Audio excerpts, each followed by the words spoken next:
जय राघवेन्द्राय सत्यधर्मरताय च भजतां कल्पवृक्षाय नमतां ಕಾಮಧೇನವೇ. ಯುಗ ಪುರುಷನ ಅವತಾರವಾದಂತಹ ಭೂಮಿ ನಮ್ಮದು. ರಾಘವೇಂದ್ರ ಸ್ವಾಮಿಗಳ ಅಂದರೆ ಬೇರೆ ಯಾರು ಅಲ್ಲ. ಕೃತಯುಗದಲ್ಲಿ ನರಸಿಂಹ ದೇವರ ಒಲಿಸಿಕೊಂಡಂತಹ ನರಸಿಂಹ ದೇವರನ್ನೇ ಅವತಾರ ಮಾಡೋಕೆ ಯಾರು ಪೂಜ್ಯರು ಅಂತ ಭಕ್ತ ಪ್ರಹ್ಲಾದ ಯಾರ ನಿಮಿತ್ತವಾಗಿ ಪ್ರಕಟವಾದರೂ ಆ ಪ್ರಹ್ಲಾದ ರಾಜರೇ ರಾಘವೇಂದ್ರ ಸ್ವಾಮಿಗಳು. ನೀವು ರಾಘವೇಂದ್ರ ಸ್ವಾಮಿಗಳ ಜೀವನ ನೋಡೋದಾದರೆ ಪ್ರಹ್ಲಾದ ಸ್ವಾಮಿಗಳ ಜೀವನ ಅರ್ಥವಾಗುತ್ತದೆ.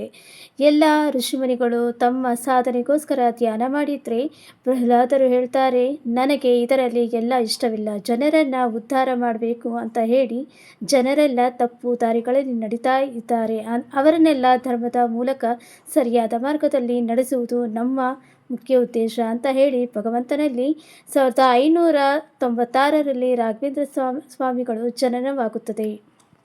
ತಮಿಳುನಾಡಿನ ಭುವನಗಿರಿಯ ಕುಂಭಕೋಣಂನಲ್ಲಿ ಜನಿಸಿದರು. ಇವರ ಮೊದಲ ಹೆಸರು ವೆಂಕಟನಾಥ. ಇವರ ತಂದೆಯ ಹೆಸರು ತಿಮ್ಮಣ್ಣ ಭಟ್ಟರು ಹಾಗೂ ತಾಯಿಯ ಹೆಸರು ಗೋಪಿಕಾಂಬ. ಇವರ ತಾತನ ಹೆಸರು ಕೃಷ್ಣ ಭಟ್ಟರು. ವೀಣೆಯಲ್ಲಿ ಪಂಡಿತರಾದರು. ಶ್ರೀಕೃಷ್ಣ ದೇವರಾಯರಿಗೆ ವೀಣೆಯನ್ನು ಕಲಿಸಿದವರು. ತಿಮ್ಮಣ್ಣ ಭಟ್ಟರಿಗೆ ವೆಂಕಟನಾಥ ಬಿಟ್ಟು ಇಬ್ಬರು ಮಕ್ಕಳು, ಗುರುರಾಜ ಹಾಗೂ ವೆಂಕಟಾಂಬ. ವೆಂಕಟನಾಥ ಬಾಲ್ಯದಲ್ಲಿ ತುಂಬ ಬುದ್ಧಿವಂತರಾಗಿದ್ದರು. ನಂತರ ಸರಸ್ವತಿ ಎಂಬುವರನ್ನು ಮದುವೆಯಾದರು.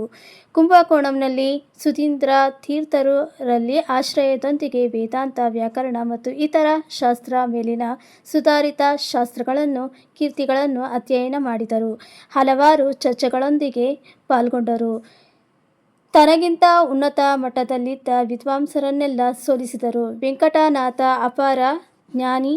ಅವರನ್ನು ಅರಿತುಕೊಂಡು ಅವರ ಗುರುಗಳಾದ ಸುಧೀಂದ್ರ ತೀರ್ಥರು ಮಹಾಭಾಷಾ ವೆಂಕಟನಾಥ ಆಚಾರ್ಯ ಬಿರುದನ್ನು ನೀಡಿದರು. ಹೀಗೆಯೇ ಅವರ ಜೀವನವನ್ನು ದೇವರಲ್ಲಿ ಆರಾಧನೆ, ಮಾನವೀಯತೆಯ ಸೇವೆಯಲ್ಲಿ ಕಳೆಯುತ್ತಿದ್ದಾಗ ಅವರ ಗುರುಗಳಾದ ಸುಧೀಂದ್ರ ತೀರ್ಥರು ಅವರನ್ನು ಮಠದ ಉತ್ತರಾಧಿಕಾರಿಯಾಗಿ ನೇಮಿಸುತ್ತಾರೆ. 50 ವರ್ಷಗಳ ಕಾಲ ಭಾರತದಾದ್ಯಂತ ಅನೇಕ ಕ್ಷೇತ್ರಗಳಿಗೆ ಪರ್ಯಟನೆ ಮಾಡಿ ಸನಾತನ ಧರ್ಮದ ಪ್ರಸಾರ ಮಾಡಿ ಸನಾತನ ಧರ್ಮ ವೈಶಿಷ್ಟ್ಯತೆ, ಪಾವಿತ್ರ್ಯತೆ ಇದನ್ನೆಲ್ಲ ವರ್ಣನೆ ಮಾಡ್ತಾ ಭಗವಂತನ ಇರುವಿಕೆಯನ್ನು ತೋರಿಸಿದಂತಹ ಮಹಾನುಭಾವರು ನಮ್ಮ ಶ್ರೀ ರಾಘವೇಂದ್ರ ಸ್ವಾಮಿಗಳು.